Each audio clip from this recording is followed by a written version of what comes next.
안녕하세요. 여러분은 남들한테 밝히기 힘든 신체의 비밀이 있으신가요? 저는 제 몸에 대한 콤플렉스 때문에 벌어졌던 일들을 얘기해 보려고 합니다. 저는 사실 키가 155cm밖에 안 되는 남자입니다. 네, 많이 놀라셨죠? 여자가 아니라 남자 키가 너무 작아서 말이죠. 저도 잘 알고 있습니다. 그래서 이런 저의 신체적인 단점 때문에 늘 힘들어 했었죠. 저는 키에 대해서 어릴 때부터 스트레스가 심했습니다. 초등학교 때에는 130cm까지 갔고, 중학교 3학년 때쯤에는 150cm까지 크더군요. 물론 남들보다 작은 키였지만, 고등학교에 가면 1년에 20cm씩 크기도 한다고 해서 저는 희망을 가지고 있었습니다. 그래서 열심히 줄넘기도 하고 우유도 매일 마셨죠. 저희 어머니도 158cm이고 아버지도 175cm여서 저희 아버지 정도로는 키가 클 줄 알았으니까요. 하지만 이상하게도 중학교 이후로는 키가 전혀 자라지 않더군요. 외모에 관심이 높아지는 시기였던 고등학교 때에는 원형 탈모가 생겼을 정도로 극심한 고통을 느꼈습니다.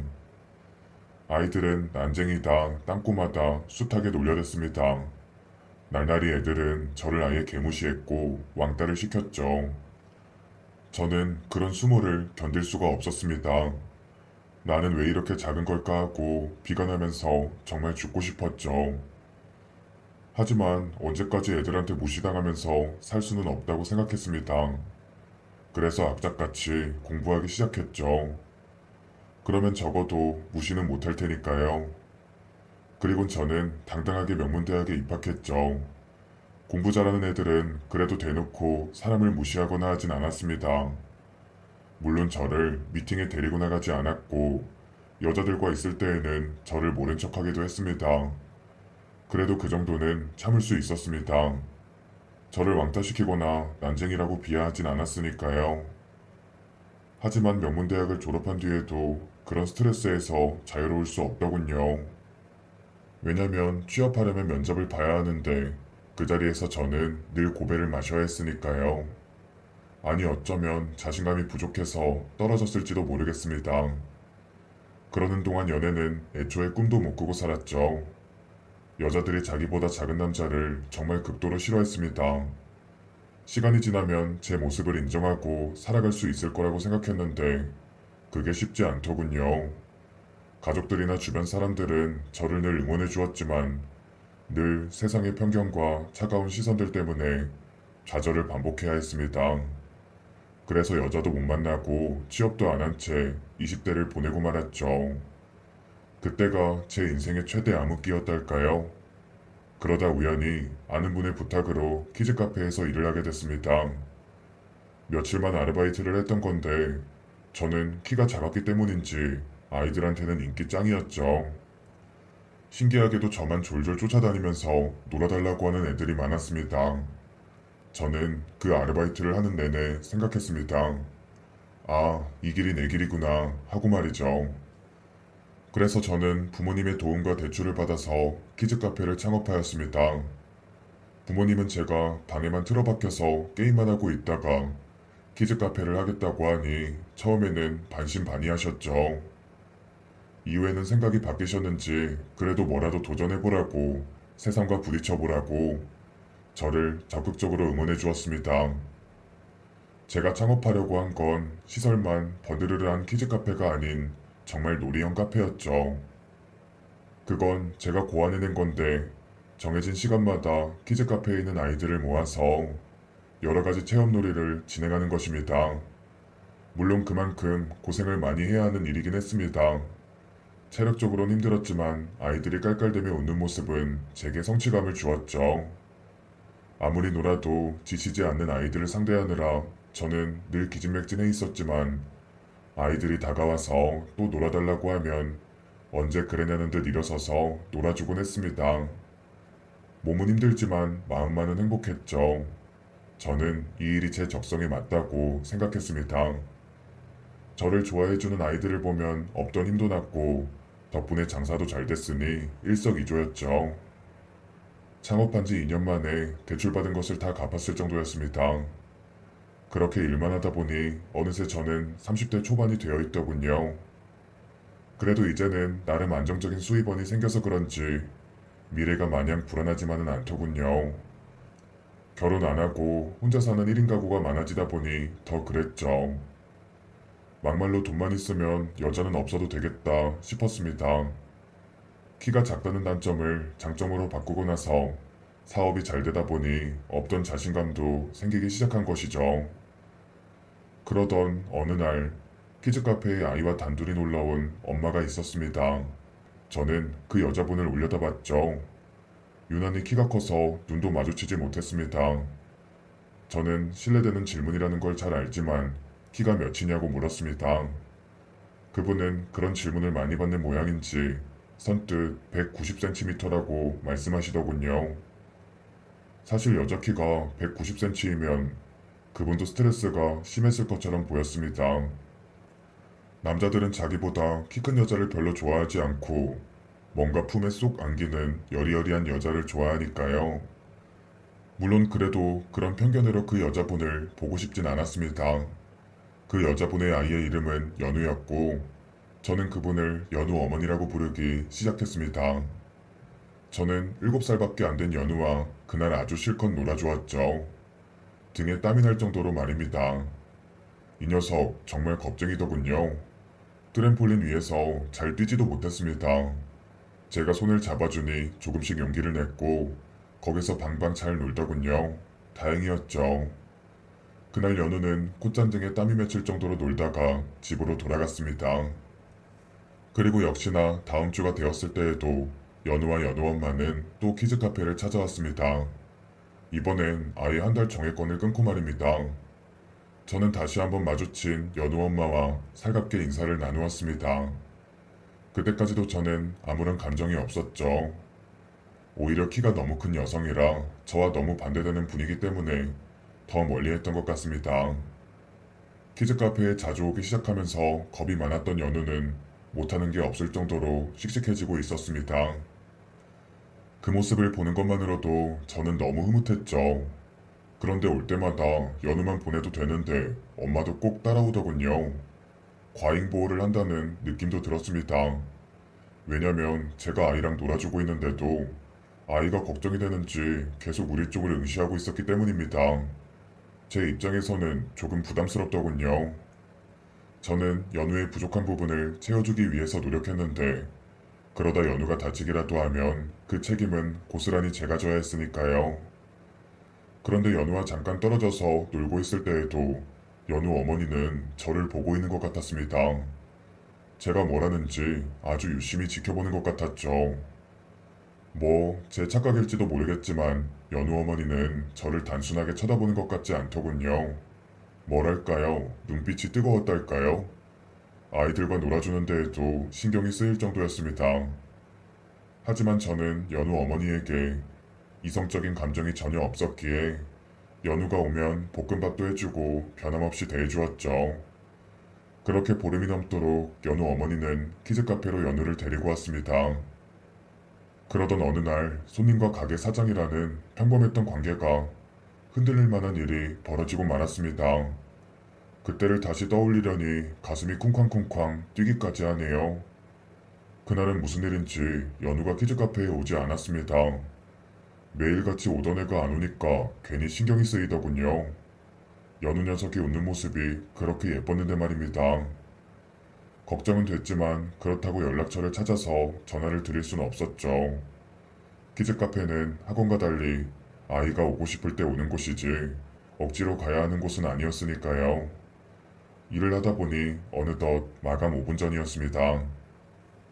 평일이어서 손님도 많지 않아서 추가 근무도 할 필요가 없었죠.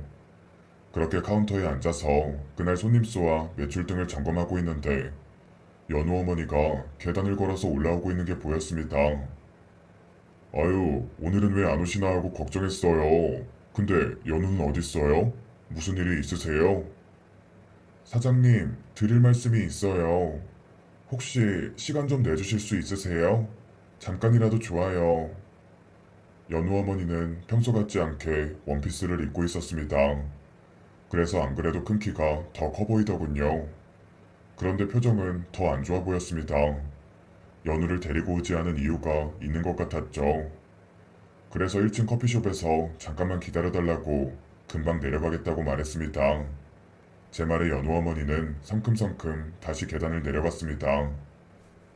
뒷모습이 사라지자 겁쟁이 연우가 유치원에서 무슨 일이 있었던 건가 싶어서 걱정이 됐습니다. 그래서 마감 청소는 아르바이트생한테 맡겨두고 1층으로 곧장 내려갔죠. 그런데 역시나 연우 엄마의 표정은 어두워져 있었습니다. 혹시 연우한테 무슨 일이라도 있나요? 급하게 저한테 말씀하실 게 뭘까요? 아, 그런 건 아니에요. 사장님, 단도직입적으로 물어볼게요. 혹시 저 어떻게 생각하세요? 이성적으로요. 놀라셨으면 죄송합니다. 제가 좀 돌직구 스타일이라서요. 이성적으로 어떻게 생각하냐뇨? 당최 무슨 말씀이신지 감을 못 잡겠네요. 연우 어머니를 제가 어떻게 생각할 수가 있나요? 저는 연우 어머니의 질문에 얼굴이 빨개졌습니다. 사실 저는 그때까지도 모태솔로였죠. 사이버로 연애를 몇 번 해봤지만 그마저도 쉽지 않아서 늘 차이곤 했습니다. 그런데 아이까지 있는 여자가 저한테 대시를 한다니 믿기지 않았어요. 제 대답이 만족스럽지 못했는지 연우 엄마는 제게 자신의 이야기를 털어놓기 시작했습니다. 사장님, 제가요, 이왕 이렇게 된 거 다 말할게요. 연우를 마치 자기 아이처럼 함께 놀아주시는 모습을 그동안 은근슬쩍 지켜봤는데 어느 순간 제가 느끼는 이 감정이 단순한 호기심이 아니라는 생각을 했어요. 믿기 어려우시겠죠? 더군다나 저는 키가 너무 크니까 더 그러실 수 있다고 충분히 이해합니다. 근데 키에 대한 스트레스도 그 누구보다 제가 잘 알아요. 그러니까 그런 건 신경 쓰지 마세요. 아, 그리고 또 한 가지 더 미리 말씀드릴 게 있어요. 저는 이혼해서 혼자 살고 있어요. 그래서 늘 연우와 둘이서 키즈 카페에 간 것이죠. 이혼하게 된 것도 따지고 보면 키 때문이었죠. 제가 별 얘기를 다 하게 되네요. 연우 엄마는 물어보지도 않은 얘기도 다 털어놓았습니다. 공무원 부부였는데 주변의 시선 때문에 남편이 바람이 났다고 하더군요.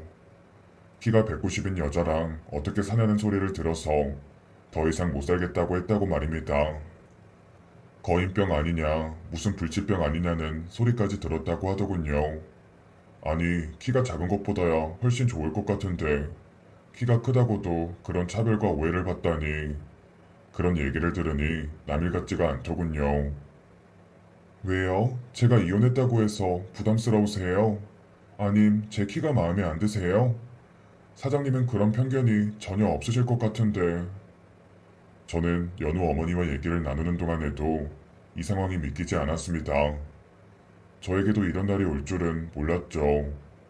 한 번도 여자한테 고백이라는 걸 받아봤어야 대처를 하죠. 저는 너무 얼굴만 빨개져서 제대로 말도 할 수가 없었습니다. 그게 아니라 제가 연우 어머니보다 키가 너무 작아서 문제죠. 다른 문제가 있겠어요? 저요, 사실 모태솔로예요. 지금껏 한 번도 제대로 연애해 본 적이 없다고요. 물론 그것도 키 때문에요. 그러니 연우 어머니한테 제가 어울리지 않는 것 같아서 그래요. 저는 정연이라고 해요. 편하게 부르세요. 그리고 자책하지 마세요. 정말 저 여기 앉아서 사장님 얼굴 자세히 보는데 너무 잘생기셨어요. 게다가 아이들한테 늘 다정다감하게 하시는 모습 보고 정말 반했고요. 저희 둘 다 키에 대한 아픔이 있으니까 서로를 더 잘 이해해 줄 수 있을 거라고 생각해서 정말 용기를 내서 고백하는 거라고요. 그러니 제발 거절하지 마세요. 저희 보란 듯이 잘 사귀어봐요. 저는 연희 씨의 얘기를 들으면서 만감이 교차했습니다. 처음에는 키즈 카페의 손님으로 하나이의 엄마로서만 생각이 되었는데 막상 고백을 받고 보니 연희 씨가 너무 아름답게 느껴졌죠. 벌써부터 심장이 벌렁거리는 게 미칠 것 같았습니다. 하지만 이게 진짜 사랑인지 아닌지 헷갈리더군요. 제일 신경이 쓰이는 부분은 아무래도 키였습니다. 키 150의 남자와 키 190의 여자라니 안 그래도 편견으로 바라보는 시선들 때문에 힘들었는데 이젠 쌍으로 그런 시선을 느껴야 한다는 게 너무 걱정스러웠죠.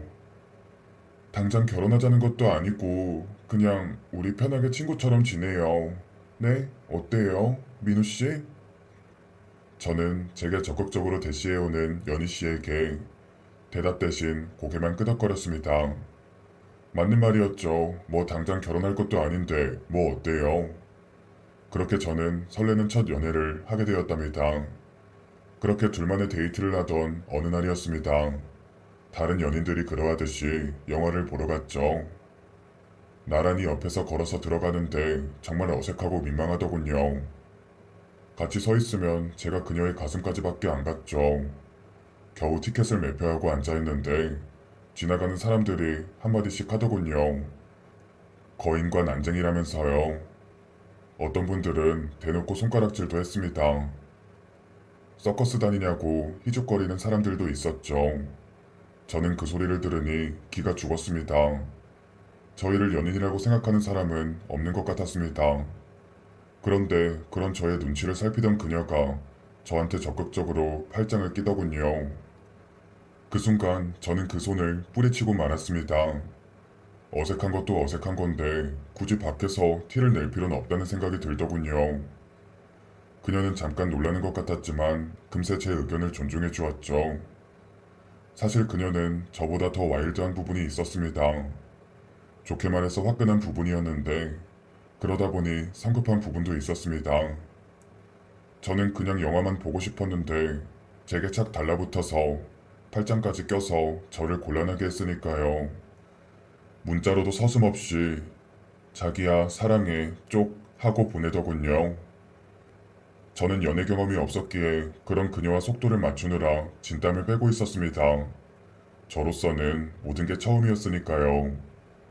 상영관 안에 들어가서도 그녀는 제 손을 만지고 제 어깨에 기댔습니다. 그러면 저는 슬쩍슬쩍 그녀의 머리를 제게서 떨어뜨렸습니다. 그 상황에서 그녀는 기분 나빠하기보다는 저를 더 귀엽게 바라보더군요. 그런데 그 와중에도 저는 아까 밖에서 사람들이 수군댔던 말들을 떠올렸습니다. 거인과 난쟁이. 그동안 상처만 받아왔는데 앞으로도 그러고 살아야 하는 건가 싶더군요. 엔딩 자막이 올라가자마자 저는 그녀와 멀찍이 떨어져서 영화관을 걸어 나왔습니다. 영화의 내용은 하나도 기억이 나지 않았습니다. 그녀는 자신보다 앞서서 걸어가 버리는 저를 붙잡지 않았죠. 저는 집으로 들어가서 문자를 남겼습니다. 아무래도 헤어져야 할 것 같다고요. 한동안 마음이 좋지 않았습니다. 그녀의 얼굴도 잊혀지지 않더군요. 첫사랑이었는데 너무 허무하게 끝나버린 것 같아서 잠도 오지 않았습니다. 그래도 장사는 해야 했죠. 전날에 소주를 몇 잔 마시고 자서 그런지 출근할 마음은 나지 않았습니다. 그래도 꾸역꾸역 일어나서 키즈카페로 갔죠. 그런데 가게 앞에 그녀가 절 기다리고 있었습니다. 제게 정액권을 내밀더군요. 마치 아무 일도 없었다는 것처럼 말입니다. 저는 그녀와 연우를 키즈카페 안으로 들어가게 해주었습니다. 역시나 이날도 그녀의 시선은 제게 고정되어 있었습니다. 저만 빤히 쳐다보는 게 느껴져서 일을 하는 내내 신경 쓰일 정도였습니다. 안 되겠다 싶어서 부모들이 앉아서 쉴 수 있는 뒷베란다 공간으로 그녀를 불러냈습니다.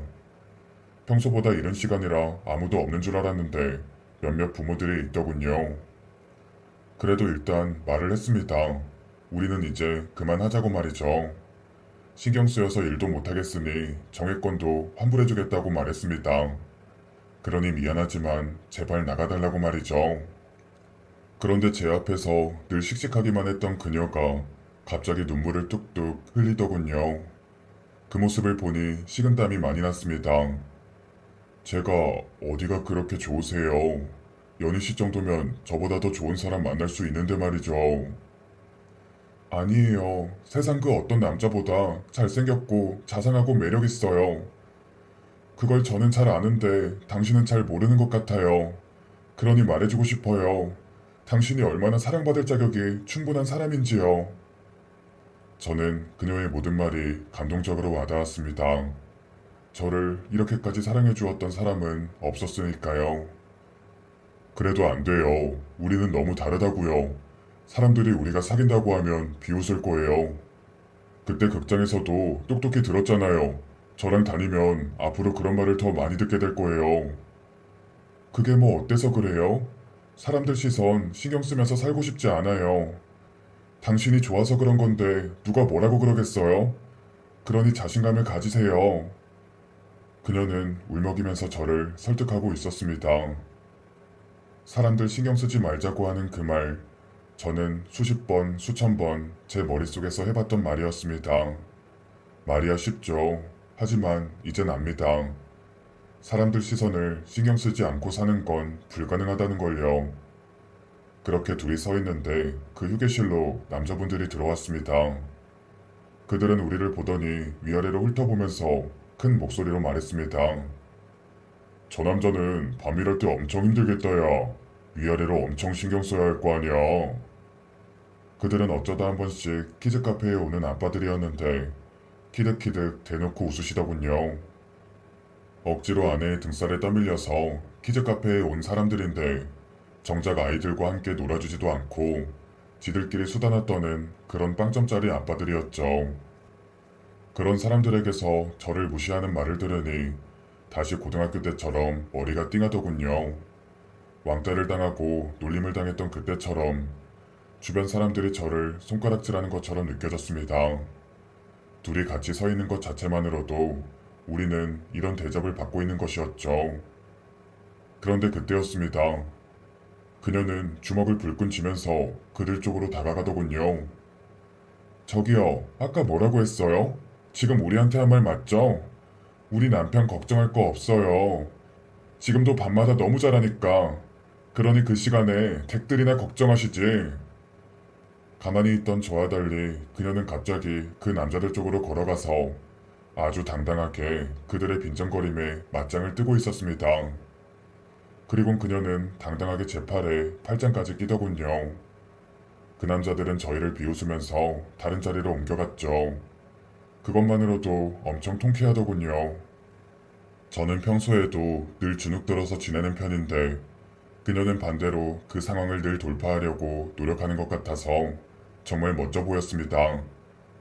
저런 무례한 사람들 말에 신경 쓰지 말아요. 더 이상 상처받지도 말고요. 그녀는 팔짱도 모자라 저를 갑자기 껴안으면서 말했습니다. 순간적으로 당황스러웠지만 저는 그녀를 밀어내지 않았습니다. 작은 키 때문에 저는 그녀의 가슴에 안겼죠. 그러고 있으니 사람들이 뭐라고 하든 말든 이 여자와 결혼을 해야겠다는 생각이 들었습니다. 저를 진심으로 이렇게까지 생각해주는 여자는 평생 만나지 못할 것 같았으니까요. 저희의 결혼 준비는 일사천리로 진행되었습니다. 아이가 있는 그녀는 제가 하자는 대로 하겠다고 모든 걸 제게 맞춰주었습니다. 상견례 장소도 상견례 날짜와 같은 사소한 것들까지 저를 먼저 배려해 주었죠. 그러면서도 늘 껌딱지처럼 저희는 붙어 다녔습니다.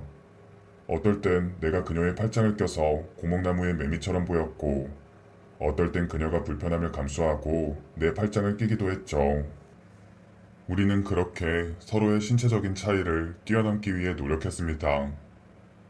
그녀와 같이 지내다 보니 깨달은 게 있었습니다.